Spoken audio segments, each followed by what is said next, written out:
अब इस क्वेश्चन में कह रहा है round each of the following number. अब हमें इन सारे नंबर्स को राउंड ऑफ करना है टू द नियरेस्ट 10,000। 10,000 वाली डिजिट राउंड ऑफ करनी है।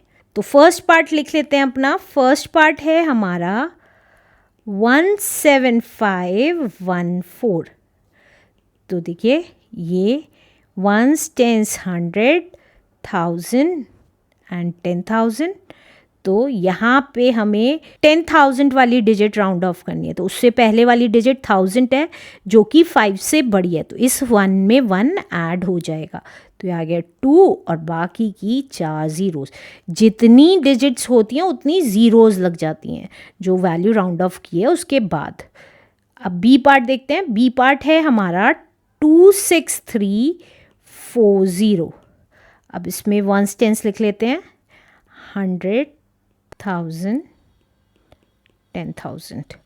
अब इसमें देखिए यहाँ पे 10,000 वाली वैल्यू से पहले वाली वैल्यू 1000 वाली वैल्यू 6 है जो 5 से बड़ी है, तो इसका मतलब 2 में 1 ऐड हो गया और बाकी की 4 ज़ीरोज़ लग गई, राइट। तो 30,000 is the answer. Let's do C part now. C part है हमारा 34890। अब यहाँ पे वंस, टेंस, 100,000 लिख लेते हैं ईजी करने के लिए। अब यहाँ पे अगर देखेंगे 1000 डिजिट 4 है जो 5 से कम है, तो 3 में ऐड कुछ नहीं होगा, ज़ीरो ज़ीरोज़ लगा दी इसलिए।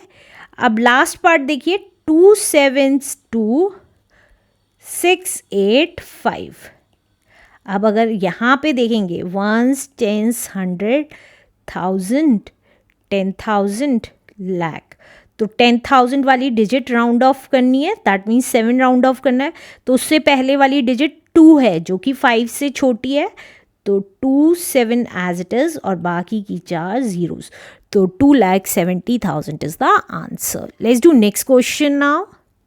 अब इस क्वेश्चन में कह रहा है estimate each sum to the nearest 10। हमें एस्टिमेट करना है इन सब का सम।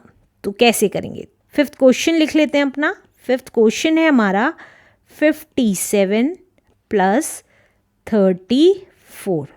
अगर इसे देखेंगे, अगर मैंने राउंड ऑफ करती हूँ 57 को, तो राउंड ऑफ, क्योंकि 2 ही वैल्यूज हैं तो 10th digit he round of करेंगे। वैल्यू ऑफ 57 इज कितनी हो जाएगी? अगर 57 में 5 राउंड ऑफ करना है तो 7 5 से बड़ा है ये वाला, तो इस 5 में 1 ऐड हो जाएगा, तो ये आ गई 60। अब इसी तरीके से राउंड ऑफ वैल्यू ऑफ 34। अब 34 में 10th डिजिट राउंड ऑफ करनी है, तो 1st डिजिट देखेंगे तो वो 5 से छोटी है, तो 3 में कुछ भी ऐड नहीं होगा। तो अब सम निकाल लेते हैं, क्योंकि यहाँ पे हमें सम ही निकालना था, ठीक है।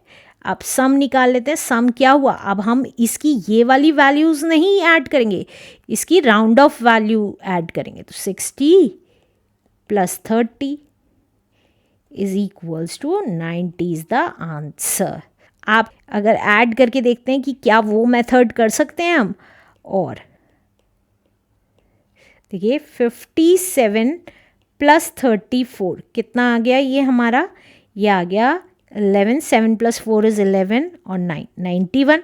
अब अगर मैं 91 को राउंड ऑफ करती हूँ, 9 10th डिजिट पे, तो उससे पहले वाली डिजिट देखनी पड़ेगी। ये 1 है, 5 से छोटी, तो राउंड ऑफ वैल्यू कितनी आ जाएगी 91 का? Round of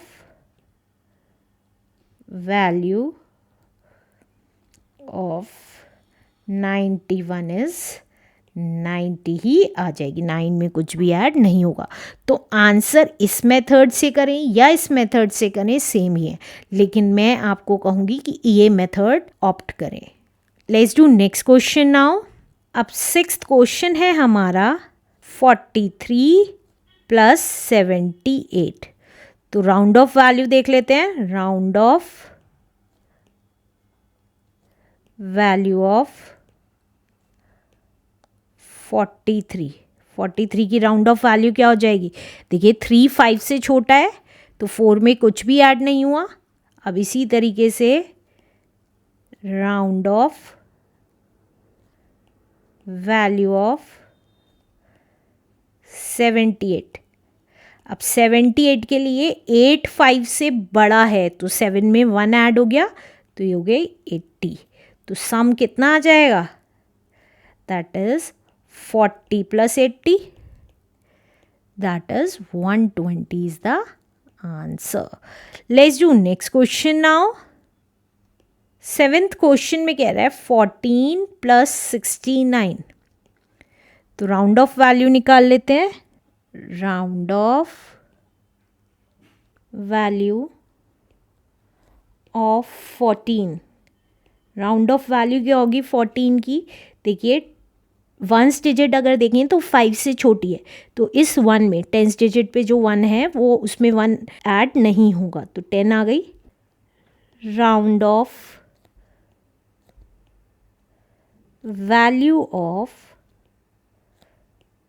69. 69 की राउंड ऑफ वैल्यू देखिए 9 5 से बड़ा है तो 6 में 1 ऐड हुआ तो 7 हो गया तो 70 हमारी राउंड ऑफ वैल्यू हो गई. अब हम सम निकाल देंगे. सम कितना आ जाएगा? अब हम सम निकाल लेंगे इनकी राउंड ऑफ वैल्यू को ऐड करके. तो 10 प्लस 70 तो ये आ गई 80 is the answer. Let's do next question now.